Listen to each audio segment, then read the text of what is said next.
Hello students, आप सभी का स्वागत है आपके अपने यूट्यूब चैनल AK क्लासेस पर। प्यारे बच्चों, इससे लास्ट वीडियो में हमने आपको क्लास 12 का चैप्टर नंबर 6 अवकलन के अनुप्रयोग की एक्सरसाइज 6.1 को कम्प्लीटली सॉल्व करा दिया था। और बच्चों आज हम एक्सरसाइज 6.2 के बेसिक के बारे में जानेंगे। ठीक है बच्चा, देखिए हम लोग अभी एक दो दिन से वीडियो नहीं आती है, हम लोग सोच रहे थे बच्चा लाइव क्लास आपके लिए लेकर आए, बट बच्चा देखिए हमारे पास स्मार्ट बोर्ड तो है नहीं और हमारे पास सिर्फ फ़ोन है और फ़ोन से ही हम आपके लिए वीडियो शूट करते हैं। तो हमें लग रहा था कि फ़ोन से हम लाइव आ जाएंगे यूट्यूब पर, बट बच्चा फ़ोन से हम लाइव नहीं आ सकते हैं यूट्यूब पर। ठीक है, क्योंकि जो है बफरिंग होती है जब हम वीडियो बनाते हैं। आप लोग समझ सके तो अच्छी बात है। जैसे भी हमें आपको पढ़ाते हैं तो इधर हिलते तो हैं पढ़ाने में, आगे जाते हैं कभी पीछे जाते हैं। तो जैसे वीडियो फ़ोन से बनती है तो जो हमारी जो वीडियो है वो साफ़ नहीं आती है, आपको साफ़ नहीं दिखता उसमें, इसलिए फिर जो लाइव आने का प्रोग्राम था वो कैंसिल हो गया था। ठीक है, तो अब आपको फिर रिकॉर्ड वीडियो ही मिल रही हैं। अभी हम लगे पड़े हैं, हो सकता है कोई ऐप इंस्टॉल करके लैपटॉप वगैरह से कुछ जुगाड़ बन जाए और आपका लाइव स्टार्ट हो जाए, तो वो ज़रूर करेंगे। जब तक आप रिकॉर्ड वीडियो ही लीजिए बच्चा भाई। ठीक है, वैसे रिकॉर्ड वीडियो में भी कोई दिक्कत आपको आई थिंक नहीं आती है, सारी चीज़ें अच्छे से समझ में आती होंगी। ठीक है बच्चा, जैसा आप लोग ही खुद कहते हैं कमेंट के माध्यम से। ओके बच्चा, तो चलिए आज हम एक्सरसाइज 6.2 को स्टार्ट करेंगे। और 6.2 देखिए मेरी बात सुन लीजिए बच्चा, 6.2 जो एक्सरसाइज है वो काफ़ी बच्चों को प्रॉब्लम क्रिएट करती है। अब पता नहीं क्यों करती है, लेकिन मैंने काफ़ी बच्चों को ये सुना है। ठीक है, तो मैं इस बात को आपकी गारंटी देता हूं कि अगर आप इस कॉन्सेप्ट को अच्छे से समझ लेंगे और जो मैं एक्सरसाइज के क्वेश्चंस कराऊंगा, देन आपको कोई भी दिक्कत नहीं आएगी किसी भी बुक में, ओनली NCERT में नहीं, किसी भी बुक में कोई दिक्कत नहीं आने वाली, सारी चीज़ें एकदम क्लियर हो जाएंगी। बट कॉन्सेप्ट आप समझिएगा। ठीक है, अगर आप कॉन्सेप्ट नहीं समझेंगे तो रियल बात आपको दिक्कत आनी है। ओके चलिए, तो कॉन्सेप्ट क्या है, आज इसके अंदर हम एक्सरसाइज 6.2 के अंदर कौन सा टॉपिक पढ़ने वाले हैं, वो टॉपिक है बच्चा इंक्रीजिंग एंड डिक्रीजिंग फंक्शन। यानी कोई भी फलन कब ह्रासमान होता है और कब वर्धमान होता है उसके बारे में पढ़ने वाले हैं। ठीक है बच्चा, वर्धमान और ह्रासमान के बारे में हम पढ़ेंगे। वर्धमान तथा ह्रासमान, ठीक है, जिसे हम इंक्रीजिंग एंड डिक्रीजिंग बोलते हैं बच्चा बॉडी, इंक्रीजिंग एंड डिक्रीजिंग। तो यहां पर कोई भी फंक्शन कब इंक्रीजिंग होगा और कब डिक्रीज होगा, कब वर्धमान होगा और कब ह्रासमान होगा, उसके कॉन्सेप्ट को समझने के लिए थोड़ा सा हम फंक्शन का कॉन्सेप्ट समझ लेते हैं, यानी फंक्शन का नेचर के बारे में जान लेते हैं कि फंक्शन किस टाइप के होते हैं। ठीक है, थोड़ा सा समझेंगे। जैसे मान लीजिए फंक्शन की प्रकृति कैसी होती है, तो जैसे बच्चा हम यहाँ पे मानेंगे, माना कि हमारे पास y बराबर fx क्या है, एक फंक्शन है। हमने y बराबर fx एक फंक्शन मान लिया। फंक्शन मैनी टाइप्स के होते हैं, आपने क्लास 11th में पढ़ा होगा, चैप्टर नंबर 2 संबंध एवं फलन के अंदर, क्लास 11th में। ठीक है, तो वहां पे आपने टाइप ऑफ फंक्शंस के बारे में पढ़ा होगा। ठीक है, तो यहाँ पर हमने एक फंक्शन ले लिया कोई भी, this is y is equal to fx। ठीक है, तो बच्चा यहाँ पर ये जो x है, ये x क्या है, ये x बिलोंग्स टू कोई भी रियल नंबर है, यानी x की जगह पर हम कोई भी वास्तविक संख्या रख सकते हैं। ठीक है, तो जैसे ही बच्चा मैं यहाँ पे x की जगह कोई भी वास्तविक संख्या, कोई भी रियल नंबर रखूंगा, तो जैसे यहाँ पे मैं x की जगह कोई भी रियल नंबर या वास्तविक संख्या रखूंगा तो y के मान पर क्या प्रभाव पड़ेगा। ठीक है, क्या प्रभाव पड़ेगा, क्या क्या हो सकता है। जैसे ही हम यहाँ पे x की वैल्यू रखेंगे तो y की वैल्यू पर क्या प्रभाव पड़ेगा, वो क्या क्या हो सकता है, इसके बारे में थोड़ा सा बात करते हैं। देखिए बच्चा, यहाँ पर जो पॉसिबिलिटी बनेंगी, जो संभावना बनेगी, वो 3 संभावना बनेंगी x के मान रखने पर y के मान की। क्या क्या, देखिए जैसे ही मैं x का मान बढ़ाऊंगा, यानी x का मान बढ़ाऊंगा, यहाँ पर x की वैल्यू रखेंगे तो x का मान बढ़ेगा, तो y के मान पर क्या प्रभाव पड़ेगा। हो सकता है y का मान भी बढ़े, y का मान भी बढ़े। एक केस तो ये है भाई, x का मान बढ़ाने पर y का मान भी बढ़ सकता है, या फिर एक और केस बन सकता है कि x का मान बढ़ाने पर y का मान घट सकता है। जरूरी थोड़ी है हमने x का मान यहाँ बढ़ाया तो y का मान बढ़ेगा, घट भी तो सकता है, ये भी हो सकता है। या एक केस और बन सकता है बच्चा पार्टी, क्या कि x का मान बढ़ाने पर y का मान ना तो बढ़े और ना घटे, y का मान क्या रहे, कांस्टेंट रहे। क्या रहे, कांस्टेंट रहे, नियत रहे। तो ये 3 पॉसिबिलिटी बन सकती है। क्या इसके अलावा कोई और चौथी पॉसिबिलिटी बन सकती है बच्चा? नहीं बन सकती है। ठीक है भाई, एक्स का मान बढ़ाएंगे हम यहाँ पे, तो या तो ये होगा कि वाई का मान भी बढ़ेगा, या एक्स का मान बढ़ाएंगे तो या वाई का मान घटेगा, या बढ़ेगा या घटेगा, या कांस्टेंट रहेगा, यानी एक्स का मान बढ़ाने पर वाई के मान पर कोई प्रभाव ही नहीं पड़ेगा, कोई फर्क नहीं पड़ेगा, वाई का मान जैसा है वैसा ही रहेगा, कांस्टेंट रहेगा, नियत रहेगा। ठीक है, जब वाई का मान नहीं बदलेगा तो उसे हम बोलेंगे कांस्टेंट है वाई की वैल्यू। ओके, एक्स वाई का मान बदलेगा तो चेंज हो रहा है। अब चेंज 2 तरीके से होगा, या बढ़ेगा या घटेगा। तो एक्स का मान बढ़ाने पे वाई का मान बढ़ रहा है तो ये एक चेंज हो गया, एक्स का मान बढ़ाने पर वाई का मान घट रहा है तो ये भी एक चेंज हो गया, और एक्स का मान बढ़ाने पर वाई के मान पर कोई प्रभाव ही नहीं पड़ रहा है, इट मींस वाई का मान यहाँ पे चेंज नहीं हो रहा है। It means that we can say Y क्या है यहाँ पे? कांस्टेंट है, नियत है। ठीक है, तो ये 3 टाइप की पॉसिबिलिटी बनेंगी, इसके अलावा कोई चौथी पॉसिबिलिटी बनेगी नहीं।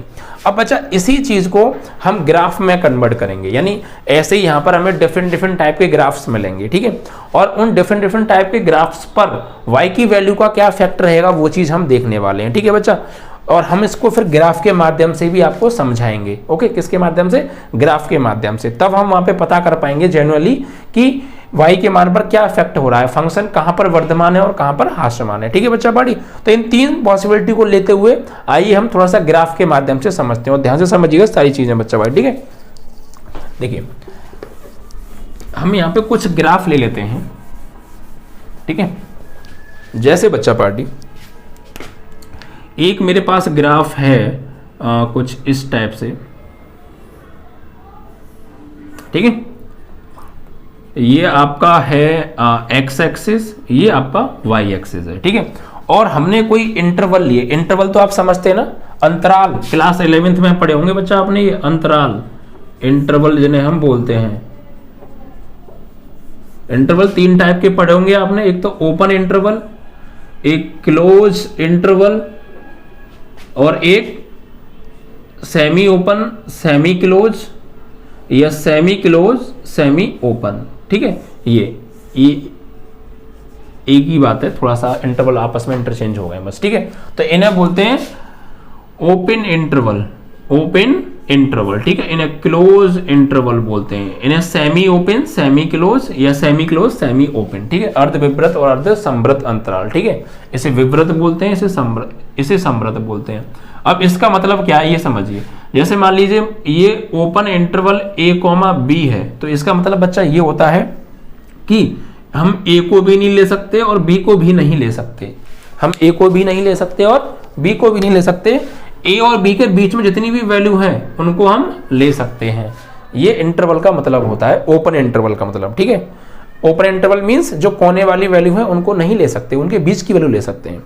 क्लोज इंटरवल का मींस ये होता है बच्चा पार्टी कि अगर क्लोज इंटरवल a, b है, ठीक है, तो इसका मतलब ये है कि हम a भी ले सकते हैं और b भी ले सकते हैं, और इनके बीच की जितनी भी वैल्यू है उनको भी ले सकते हैं। ये क्लोज इंटरवल कहता है। ठीक है, अब यहाँ ये semi open and semi close means a, b, तो भाई इधर देखो कैसा इंटरवल लगा है, ओपन है, और ओपन इंटरवल ये कहता है कि कोने वाली वैल्यू नहीं ले सकते, तो इसको हम नहीं ले सकते, और क्लोज इंटरवल ये कहता है कि कोने वाली वैल्यू ले सकते हैं, यानी इसको ले सकते हैं, और इनके बीच की तो हम ले ही सकते हैं। ठीक है, तो जिधर ओपन इंटरवल लगा है उधर की कॉर्नर वाली वैल्यू हम नहीं ले सकते, जिधर क्लोज लगा है उधर की कॉर्नर वाली वैल्यू ले सकते हैं, और बीच की वैल्यू तो हर एक में ले सकते हैं। ठीक है, ऐसे यहाँ देखिए अगर a, b है तो a ले सकते हैं बट b नहीं, और इनके बीच की तो ले ही सकते हैं।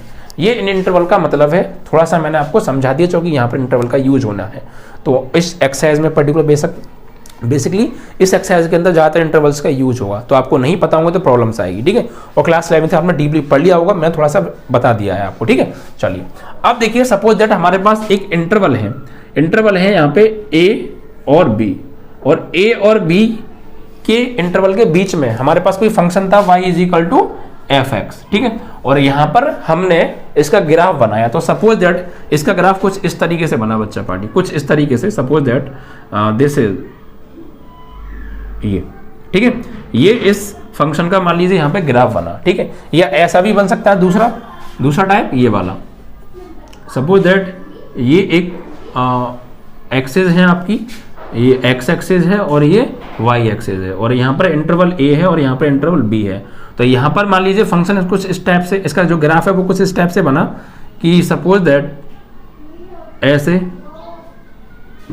ठीक है,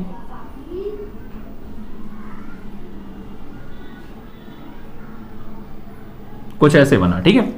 या फिर एक और मेरे पास ग्राफ है, कुछ ग्राफ ले रहे हैं हम, ठीक है बच्चा पार्टी, ध्यान से समझिएगा। सारी चीजें एकदम ऐसे क्लियर हो जाएंगी 1 मिनट में, सब कुछ पूरा कॉन्सेप्ट। ये एक्स एक्सिस हो गई, ये वाई एक्सिस हो गई, this is interval A and B, और यहां पर एक फंक्शन है, उसका ग्राफ कुछ ऐसे बन रहा है, सपोज दैट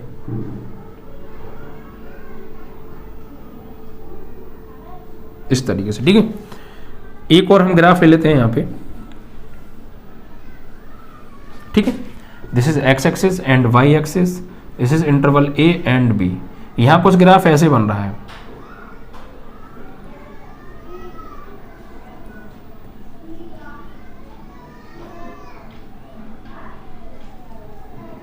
कुछ इस तरीके से, ठीक है। और कुछ और हम ग्राफ लेंगे अभी, जैसे एक ग्राफ ये है, this is X axis, Y axis, interval A and interval B, ठीक है बच्चा बड़ी। और यहां पर कुछ ग्राफ इस तरीके से बन रहा है, सपोज दैट, ठीक है। या ये इस ग्राफ को हम ऐसे भी बना सकते हैं, आप इसको ऐसे भी बना सकते हैं, this is X, this is Y axis, interval A and B. आप इस ग्राफ को कुछ इस तरीके से भी ड्रॉ कर सकते हैं, ठीक है, कुछ इस तरीके से।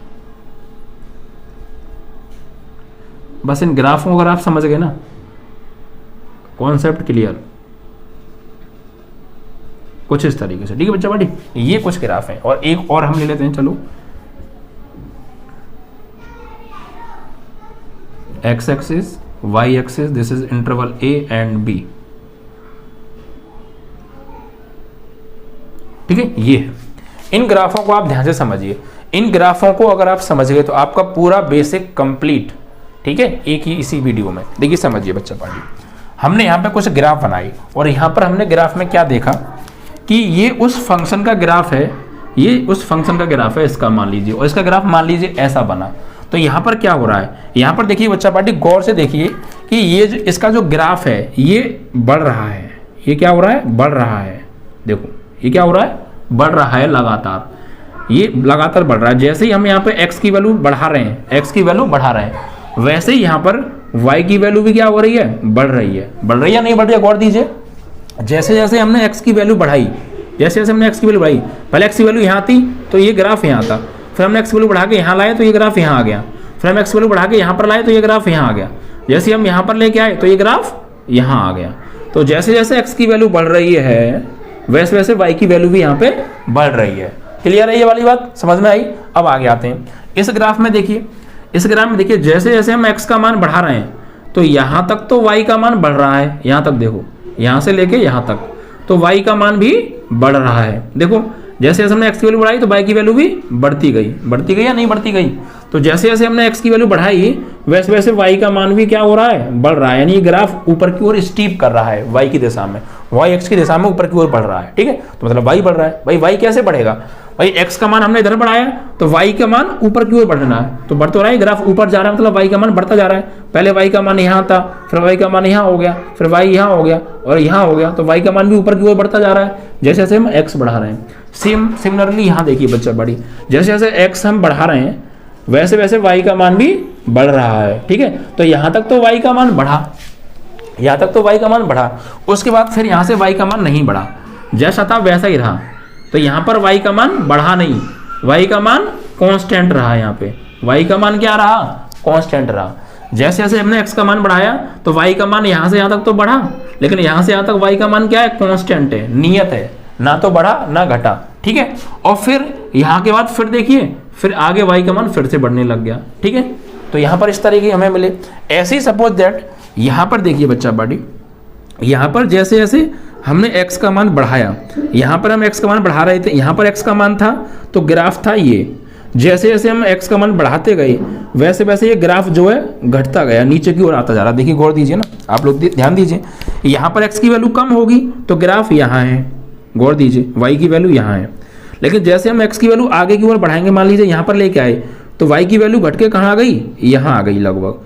फिर जैसे हम x की वैल्यू b रखी तो घट के ग्राफ कहाँ आ गया, यहाँ पे आ गया। यानी यहाँ पर क्या हो रहा है, जो ग्राफ है वो लगातार गिर रहा है नीचे की ओर, ऊपर से नीचे की दिशा में, ये लगातार ग्राफ घट रहा है।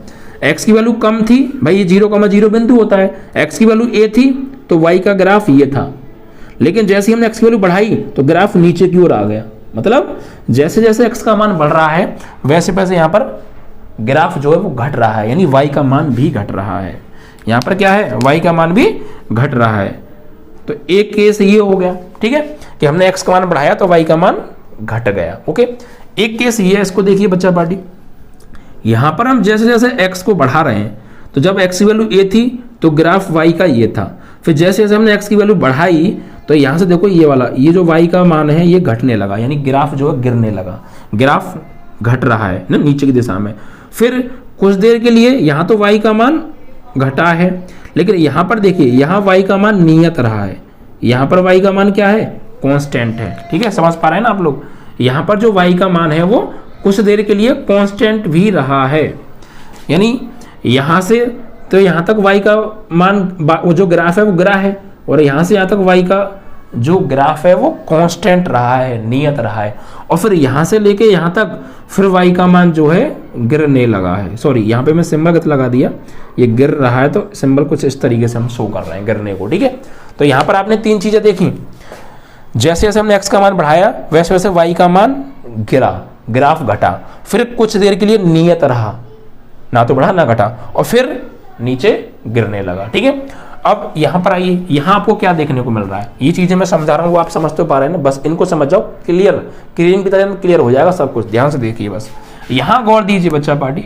जैसे जैसे हम x का मान इंक्रीज कर रहे हैं, बढ़ा रहे हैं, तो यहाँ से यहाँ तक y का मान भी देखो बढ़ रहा है, बढ़ रहा है नहीं बढ़ रहा है, तो y भी यहाँ पे इंक्रीज कर रहा है, लेकिन यहाँ से यहाँ तक y का मान कांस्टेंट है। देखो यहाँ तो बढ़ा नहीं, ये कांस्टेंट है, और फिर यहाँ से लेके यहाँ तक फिर y का मान गिर रहा है, ग्राफ गिर रहा है, डिक्रीज हो रहा है।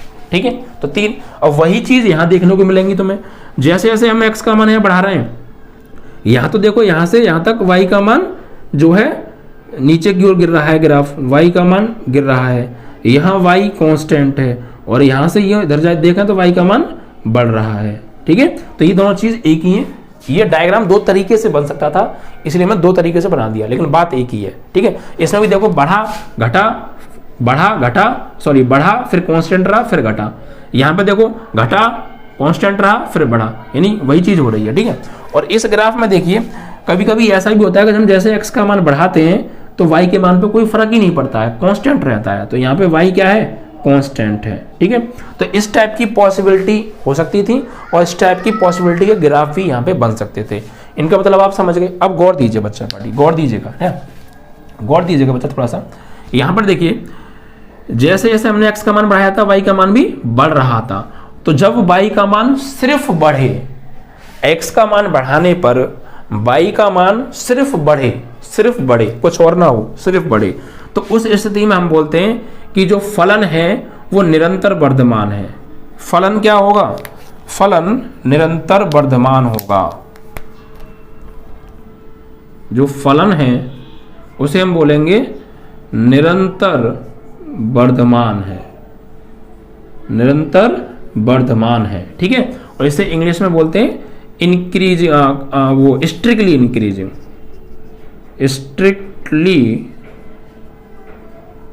इंक्रीजिंग, स्ट्रिक्टली इंक्रीजिंग, यानी लगातार x का मान बढ़ाने पर y का मान लगातार बढ़ रहा है, और सिर्फ बढ़ रहा है, बढ़ने के सिवा कुछ और नहीं हो रहा है, सिर्फ बढ़ रहा है। इट मीन्स दैट निरंतर वर्धमान है। फलन क्या होगा, निरंतर वर्धमान, स्ट्रिक्टली इंक्रीजिंग। ठीक है, यहां पर देखिए बच्चा पार्टी, यहां देखिए, यहां पर y का मान पहले बढ़ा फिर घटा, सॉरी y का मान पहले बढ़ा फिर नियत रहा और फिर बढ़ा। तो जब y का मान बढ़ने के साथ साथ नियत भी हो, यहां पर अगर मैं आपसे ये कहूं क्या यहाँ पे y का मान सिर्फ बढ़ रहा है, तो नहीं, सिर्फ नहीं बढ़ रहा है। हाँ बढ़ रहा है हम ये कह सकते हैं, लेकिन आपसे ये कहा जाए ओनली बढ़ रहा है, सिर्फ बढ़ रहा है, सिर्फ नहीं बढ़ रहा है। क्यों, सिर्फ बढ़ना तब कहते हैं जब बढ़ ही रहा हो, बढ़ने के सिवा कुछ और ना हो रहा हो। और यहां पर देखो पहले बढ़ा फिर नियत रहा फिर बढ़ा, यानी बढ़ने के साथ साथ यहाँ पे नियत भी रहा है कुछ टाइम y की वैल्यू, तो सिर्फ बढ़ा नहीं कह सकते, बढ़ा भी, नियत भी रहा, फिर बढ़ा, तो इसको हम बढ़ा हुआ कह सकते हैं, सिर्फ बढ़ा हुआ नहीं कह सकते। तो जब ऐसी स्थिति आए जब y का मान बढ़े और नियत भी रहे तो उसको बोलते हैं हम फलन, क्या होगा, फलन वर्धमान होगा, वर्धमान है, इंक्रीजिंग है, इंक्रीजिंग, बढ़ रहा है लेकिन सिर्फ नहीं बढ़ रहा है, सिर्फ बढ़ ही नहीं रहा है, कुछ और भी हो रहा है। भाई यहाँ पे अगर आपसे ये कहें कि बढ़ रहा है तो हाँ भाई y का मान बढ़ रहा है, घटा तो है ही नहीं। हम कब बोलेंगे नहीं बढ़ रहा है, जब घटेगा, लेकिन यहाँ तो घट ही नहीं रहा है, बढ़ रहा है, देखो y का मान बढ़ रहा है, बढ़ रहा है, लेकिन ये कहें सिर्फ बढ़ रहा है तो सिर्फ नहीं बढ़ रहा है, बढ़ रहा है फिर कांस्टेंट भी तो रहा है ना। अगर एक बात पूछें, सिर्फ एक बात पूछें, क्या सिर्फ बढ़ रहा है, तो हम नहीं, सिर्फ नहीं बढ़ रहा। क्या बढ़ रहा है, हाँ बढ़ तो रहा है, सिर्फ नहीं बढ़ रहा। क्यों?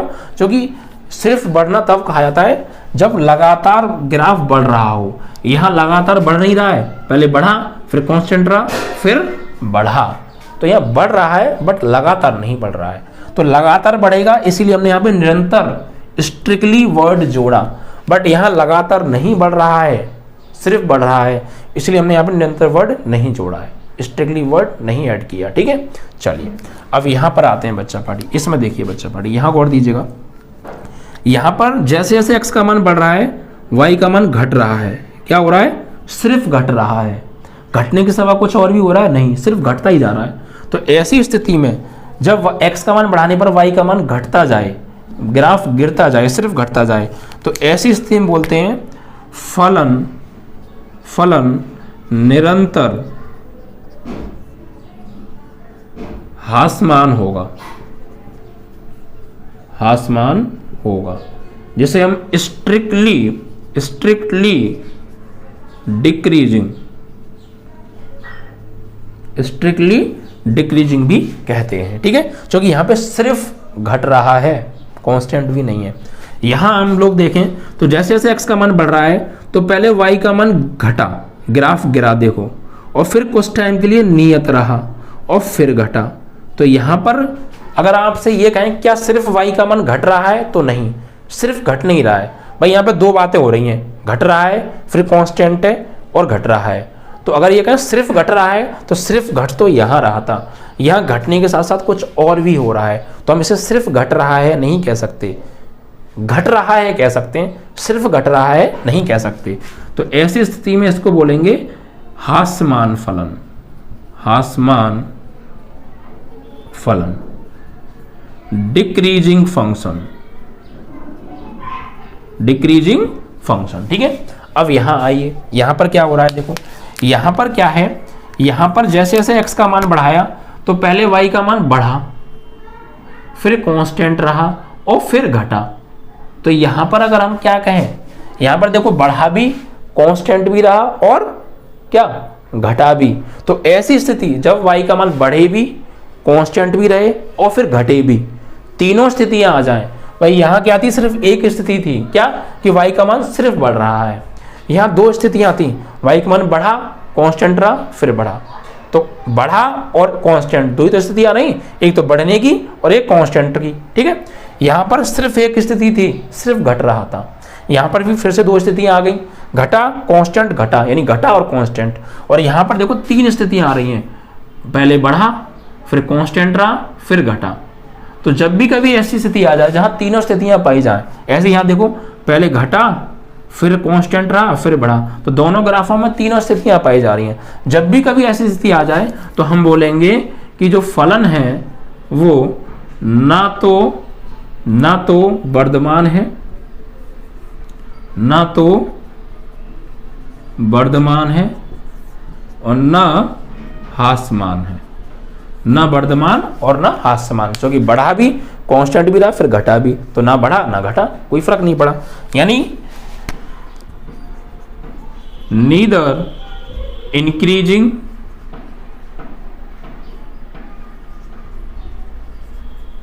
Nor decreasing, nor decreasing. ठीक है बच्चा पार्टी, ये neither decreasing and nor increasing, ना बढ़ा ना घटा, या नीदर इंक्रीजिंग नॉट डिक्रीजिंग भी बोल सकते हैं आप लोग। ठीक है बच्चा पढ़ी, तो इस टाइप की कांस्टेंट यहाँ पे। और यहाँ पर क्या है, यहाँ पे तो सिर्फ कांस्टेंट है, तो यहाँ पे तो सिर्फ क्या रहेगा, नियत है। क्या है, नियत है। ठीक है, क्योंकि ना तो बढ़ा है ना घटा है, सिर्फ कांस्टेंट है, तो नियत है ऐसी स्थिति में। अब एक चीज समझिए बच्चा पढ़ी, जब भी कभी y का मान सिर्फ बढ़ रहा हो तो उसे हम बोलते हैं dy/dx इज ग्रेटर देन 0, यानी पॉजिटिव। जब कुछ चीज बढ़ती है तो उसे हम क्या लेते हैं, धनात्मक लेते हैं। क्या लेते हैं, धनात्मक लेते हैं। ध्यान समझिए, यहां पर देखिए, यहां पर x का मान बढ़ाने पर सिर्फ y का मान क्या हो रहा है, बढ़ रहा है। और जब y का मान सिर्फ बढ़ रहा हो तो इट मीन्स दैट dy/dx जो होता है वो कैसा होता है, पॉजिटिव होता है। और जब कोई चीज पॉजिटिव होती है तो हम उसको लिखते हैं dy/dx इज ग्रेटर देन 0। ठीक है, जब कोई चीज पॉजिटिव है, पॉजिटिव मतलब क्या, धनात्मक का मतलब क्या होता है, 0 से बड़ा। भाई कोई चीज धनात्मक है, जब कोई चीज बढ़ रही है तो बढ़ रही है मतलब क्या है, प्लस हो रही है, इंक्रीज हो रही है ना, बढ़ रही है तो प्लस हो रही है। और प्लस है, कोई चीज पॉजिटिव है तो मतलब क्या है उसका, कि वो 0 से बड़ी है। तो जब 0 से बड़ी हो तो हम क्या लिखेंगे, जब ग्राफ सिर्फ बढ़ रहा हो, जब y का मान सिर्फ बढ़ रहा हो x का मान बढ़ाने पर, तो dy/dx क्या होगा, धनात्मक होगा। और धनात्मक मतलब 0 से बड़ा, इसे हम ऐसे भी लिख सकते हैं। अच्छा, dy/dx को एक सिंबल से और रिप्रेजेंट करते हैं, मैंने आपको बताया था। या फिर इसको हम ऐसे भी लिख सकते हैं dy/dx या f-x, बात एक ही है दोनों। ग्रेटर देन क्या होगा, 0 होगा। जब y का मान सिर्फ बढ़ रहा हो, निरंतर वर्धमान होगा, मतलब 0 से बड़ा होगा। और जब y का मान बढ़ रहा हो तो मतलब क्या f'(x) क्या होगा, ग्रेटर देन 0 होगा। और जब y का मान कांस्टेंट होता है, तो उसका अवकलन क्या होता है, 0। भाई कोई चीज कांस्टेंट है, जैसे d/dx कांस्टेंट का आप डेरिवेटिव निकाल रहे हैं, ठीक है, तो क्या होगा, 0 होता है। कांस्टेंट का क्या होता है, 0। तो यहाँ पर भी देखिए क्या है, यहाँ पे कांस्टेंट है ग्राफ, तो क्या होगा, f'(x) क्या होगा, 0 होगा। और यहाँ पे फिर से बढ़ रहा है तो f'(x) क्या होगा, ग्रेटर देन 0 होगा। तो जब ग्राफ बढ़े तो f'(x) 0 से बड़ा होता है, कांस्टेंट हो तो उसका जो डेरिवेटिव है वो 0 होता है, अवकलन 0 होता है, तो f'(x) 0। और फिर से बढ़ रहा है तो फिर से 0 से बड़ा। ठीक है, ऐसे यहाँ पे आइए, यहाँ पे x का मान बढ़ाने पर सिर्फ y का मान घट रहा है। और जब कुछ चीज घट रही है मतलब कम हो रही है मतलब क्या है, नेगेटिव है। कम होना मतलब घटना, माइनस नेगेटिव। और जब कुछ चीज नेगेटिव होती है तो वो 0 से क्या होती है, छोटी होती है। तो यहाँ पर हम क्या लिखेंगे, f'(x) इज लेस देन 0। क्यों, क्योंकि लगातार y का जो ग्राफ है वो गिर रहा है, घट रहा है, कम हो रहा है, माइनस हो रहा है। और माइनस है मीन्स वो 0 से छोटा होगा। जब कुछ चीज माइनस की होती है वो 0 से ऑफकोर्स छोटी ही होती है भाई। ठीक है, ऐसे यहाँ है, तो यहाँ पे पहले y का जो ग्राफ है वो गिरा, तो क्या गिरा तो मतलब f'(x) क्या होगा, नेगेटिव होगा, यानी लेस देन 0 होगा। यहाँ कांस्टेंट रहा तो f'(x) 0 होगा। फिर यहाँ पे घटा तो f'(x) जो है आपका, f'(x) जो है वो लेस देन 0 होगा। ठीक है, तो ग्राफ गिरा तो नेगेटिव मतलब 0 से छोटा, कांस्टेंट तो कांस्टेंट का अवकलन 0, तो f'(x) 0। ठीक है, और फिर गिरा तो फिर f'(x) लेस देन 0। ठीक है, ऐसे यहाँ पे आइए, तो यहाँ पे क्या हुआ, पहले बढ़ा, it means that we can say f'(x) greater than 0। यहाँ पे कांस्टेंट रहा तो f'(x) इज इक्वल टू 0। फिर यहाँ पे घटा तो घटा मीन्स डिक्रीज हुआ, f'(x) क्या होगा, लेस देन 0 होगा। वो स्थिति यहाँ पे बन रही है, यहाँ पहले घटा है तो f'(x) लेस देन 0, या f'(x) इक्वल 0, या f'(x) ग्रेटर देन 0। ठीक है, और यहाँ पर क्या है, कांस्टेंट है, तो यहाँ पर हम लिखेंगे f'(x) इक्वल टू 0, क्योंकि लगातार नियत रह रहा है यहाँ पे ग्राफ। ठीक है, तो बस आपको ये चीज ध्यान रखनी है, जब भी कभी y का मान लगातार बढ़ रहा है x का मान बढ़ने पर, तो उसका जो डेरिवेटिव है वो क्या होगा, ग्रेटर देन 0 लेते हैं हम। ये आपको याद रखनी है कंडीशंस। ठीक है, जब भी कभी y का मान लगातार बढ़ रहा हो तो हम उसे बोलेंगे फलन जो है निरंतर वर्धमान है, स्ट्रिक्टली इंक्रीजिंग है। और ऐसी स्थिति में उसका जो डेरिवेटिव होता है वो ग्रेटर देन 0 होता है, 0 से बड़ा। ठीक है, और जब उसका जो ग्राफ है वो बढ़ भी रहा है, कांस्टेंट भी है, नियत भी है, और फिर बढ़ रहा है, तो ऐसी स्थिति में बोलते हैं फलन का मान क्या है, डिक्रीजिंग है। क्या है, सॉरी इंक्रीजिंग है। सिर्फ जो है हम कहेंगे बढ़ रहा है, सिर्फ बढ़ रहा है नहीं कहेंगे, क्योंकि बढ़ने के साथ साथ कुछ और भी हो रहा है, क्या कांस्टेंट हो रहा है। देखो तो सिर्फ बढ़ रहा है नहीं कहेंगे, बढ़ रहा है बोल सकते हैं, ठीक है। तो ऐसी स्थिति में क्या होता है, यहाँ पर फाइनली क्या हुआ, यहाँ पर फाइनली क्या हुआ कि यहाँ बढ़ा, यहाँ घटा, यहाँ पे नियत रहा, फिर बढ़ा, तो फाइनली क्या हुआ, बढ़ा।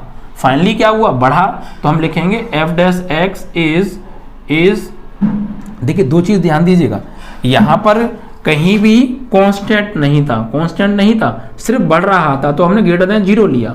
यहाँ पर दो स्थितियां बन रही हैं, बढ़ रहा है और 0 भी हो रहा है। देखो बढ़ रहा है तो ग्रेटर देन 0 और कांस्टेंट है तो इक्वल टू 0।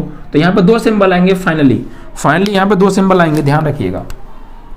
देखिए यहाँ पर एफ डैश एक्स जो है वो क्या होगा, देखो बढ़ा तो ग्रेटर देन 0 और कांस्टेंट रहा तो इक्वल टू 0, दो सिंबल आएंगे। तो जब भी कभी y का मान बढ़े और बढ़ने के साथ साथ नियत भी रहे, सिर्फ बढ़े ना, बढ़े और कुछ नियत भी हो, तो ऐसी स्थिति में बढ़ने का मतलब क्या होता है, बढ़ रहा है तो ग्रेटर देन 0, बढ़ रहा है तो ग्रेटर देन 0, लेकिन नियत भी हो रहा है, और नियत मतलब क्या है, इक्वल टू 0, इक्वल टू 0 मतलब इक्वल का भी साइन यहाँ पे आएगा। तो जब भी फलन वर्धमान हो तो F dash X greater then और इक्वल टू 0 दोनों होता है, ग्रेटर देन 0 या इक्वल टू 0, इन दोनों में से कोई एक होगा, या तो F dash X greater than 0 होगा या इक्वल टू 0 होगा, इन दोनों में से कोई एक भी पोजीशन आएगी तो उसे हम बोलेंगे फलन क्या है, वर्धमान है। यहाँ पर देखिए सिर्फ y का मान घट रहा है, सिर्फ घट रहा है, और घटना मतलब लेस देन 0, तो यहाँ पे सिर्फ जो है लेस देन का सिंबल आएगा, इक्वल का सिंबल नहीं आएगा। यहाँ पे देखो घट रहा है, तो घट रहा है means F dash x less than 0, घट रहा है, और फिर कांस्टेंट भी है, और कांस्टेंट है तो इक्वल टू भी 0 आएगा, इक्वल टू भी 0 आएगा, तो दो सिंबल आएंगे। जब y का मान सिर्फ घटे तो निरंतर हास्यमान, it means that F dash x less than 0, और घटे सिर्फ घटे नहीं, घटे यानी घटने के साथ कुछ और भी हो, तो घट रहा है तो लेस देन 0 और कांस्टेंट है तो इक्वल टू भी 0, तो ये दोनों सिंबल आएंगे। आपको ये सिंबल याद रखने हैं, ठीक है, ये चीज़ आपको लर्न करनी होनी चाहिए कि कब हम कौन सा सिंबल लेते हैं, ठीक है। ऐसे यहाँ पे आ जाइए, अब यहाँ पे देखो बढ़ा भी यानी प्लस भी हुआ, फिर कांस्टेंट रहा, और फिर घटा यानी माइनस भी हुआ, और प्लस माइनस फाइनली क्या हो गया, 0, यानी ना तो बढ़ा ना घटा, यानी बढ़ा भी फिर कांस्टेंट रहा फिर घटा भी, तो यानी कि ये तो 0 ही रहा। अब बढ़ा तो पॉजिटिव, घटा तो नेगेटिव, और पॉजिटिव नेगेटिव फिर से 0, पॉजिटिव नेगेटिव 0, यानी कि ना तो बढ़ा ना घटा। तो ऐसी स्थिति में क्या होगा, ना तो बढ़ा ना तो घटा, तो आपको ये लाइन लिखनी है, सिर्फ ये लाइन लिखनी है आपको, ठीक है, क्योंकि आपका डी ओ जो एफ डैश एक्स है वो एफ डैश एक्स है, यहाँ पे ग्रेटर देन 0 भी है, F dash x less than 0 भी है, और F dash X equal to 0 भी है। तो ये तीनों स्थिति जब आ जाए तो हम कहेंगे कि फलन ना तो वर्धमान है और ना ही हास्यमान है, वही चीज यहाँ आ रही है, ठीक है बच्चा बड़ी, और यहाँ पर तो आपका नियत है 0 है, ठीक है बच्चा बड़ी। तो ये चीज आपको समझ में आ गई। तो हमें क्या होगा, यहाँ पर दो टाइप के क्वेश्चंस देखने को मिलेंगे, दो टाइप के क्वेश्चंस हमें यहाँ पर देखने को मिलेंगे। देखिए यहाँ से ए और बी इंटरवल में y का मान सिर्फ बढ़ रहा है, जब सिर्फ बढ़े तो निरंतर वर्धमान, it mean that F dash X greater than 0, और सिर्फ घटे तो निरंतर हास्यमान कहेंगे हम फलन को, यानी F dash x less than 0, और बढ़े और कांस्टेंट भी रहे तो बढ़ने का मतलब ग्रेटर देन 0 और कांस्टेंट का मतलब इक्वल टू 0, तो दोनों सिंबल आएंगे, ठीक है, दोनों सिंबल आएंगे, तो सिर्फ फलन वर्धमान होगा। क्या होगा, फलन वर्धमान होगा, इतना बोलेंगे। और घटे कांस्टेंट रहे, घटे तो हास्यमान होगा, यानी एफ डैश एक्स घट रहा है तो लेस देन 0 और कांस्टेंट है तो इक्वल टू भी 0, यानी दोनों सिंबल आएंगे, ठीक है। ऐसे ही यहाँ पे बढ़ा भी कांस्टेंट रहा और फिर घटा, तो यानी कि बढ़ा तो पॉजिटिव, घटा तो नेगेटिव, और पॉजिटिव नेगेटिव फिर से 0 हो गया, और ये तो 0 है ही, ठीक है। तो जब ऐसी तीनों स्थितियां आ जाएं, जब ये तीनों स्थितियां आ जाएं तो फलन ना तो वर्धमान है और ना ही हास्यमान है, आपको ये ध्यान रखना है, ठीक है बच्चा बड़ी। यहाँ पे आपको दो टाइप के क्वेश्चन देखने को मिलेंगे बच्चा बड़ी। एक क्या कि आपको क्या होगा, फंक्शन देगा, फंक्शन क्या करेगा, वो आपको देगा सवाल में। दो टाइप के क्वेश्चन देखने को मिलेंगे आपको, मैं लिख देता हूँ यहाँ पे। क्वेश्चन यहाँ दो टाइप के होंगे। फर्स्ट टाइप क्या होगा, फर्स्ट टाइप के क्वेश्चन तो ऐसे होंगे कि आपको फंक्शन देगा, फलन देगा, और आपसे इंटरवल पूछेगा, अंतराल पूछेगा, अंतराल, वो अंतराल पूछेगा कि ये जो फलन है ये किस अंतराल पर बढ़ रहा है, किस अंतराल पे घट रहा है। यानी आपको देगा कि फलन इंक्रीजिंग है या डिक्रीजिंग है, ऐसा करके देगा आपको, ठीक है। यानी फलन आपको ये देगा कि ये फलन इंक्रीजिंग है या डिक्रीजिंग है, बढ़ रहा है या घट रहा है, तो किस इंटरवल पे बढ़ रहा है घट रहा है ये बताओ। या फिर आपको ऐसा मिलेगा कि आपको इंटरवल देगा और फलन पूछेगा कि ये फलन इस इंटरवल पे बढ़ रहा है या घट रहा है, इंक्रीजिंग है या डिक्रीजिंग है, या स्ट्रिक्टली इंक्रीजिंग है स्ट्रिक्टली डिक्रीजिंग है, ये बताओ, ठीक है। तो दो टाइप के क्वेश्चन आपको देखने को यहाँ पे मिलने वाले हैं। बस आपको ये कॉन्सेप्ट समझ में आना चाहिए जो मैंने आपको बताया। y का मान सिर्फ बढ़े तो निरंतर वर्तमान, इट मीन्स दैट बढ़ ही रहा है, बढ़ने के सिवा कुछ और नहीं हो रहा है, तो f' ग्रेटर देन 0, क्योंकि बढ़ रहा है तो पॉजिटिव होगा। और सिर्फ घटने के सिवा कुछ और ना हो तो निरंतर हास्यमान, निरंतर शब्द जुड़ जाएगा, स्ट्रिक्टली जुड़ जाएगा, क्योंकि सिर्फ घट रहा है। तो घट रहा है मतलब कम हो रहा है, कम मतलब नेगेटिव, नेगेटिव मतलब 0 से छोटा, मतलब f' लेस देन 0। और बढ़े और कांस्टेंट भी रहे तो बढ़े मतलब ग्रेटर देन 0 और कांस्टेंट मतलब इक्वल टू 0, दोनों आएंगे सिंबल। और इसे बोलेंगे सिर्फ, इसे बोलेंगे वर्धमान। यहाँ पे हास्यमान, घट रहा है तो लेस देन 0 और कांस्टेंट है तो इक्वल टू 0, दोनों सिंबल आएंगे। और बढ़े भी, कांस्टेंट भी रहे और घटे भी, तो तीनों स्थितियां आती हैं तो फलन ना वर्धमान और ना ही हास्यमान, नाइदर इंक्रीजिंग नॉट डिक्रीजिंग, ठीक है बच्चा पार्टी। तो ये कांस्टेंट, ये चीज़ें आप याद रखिएगा, ये बेसिक था। इसको समझने के बाद कुछ क्वेश्चंस लेंगे तो आपको कोई दिक्कत नहीं आएगी, बस आराम से इसको तैयार करके बैठिएगा अगली वीडियो में, ठीक है बच्चा पार्टी। Thank you.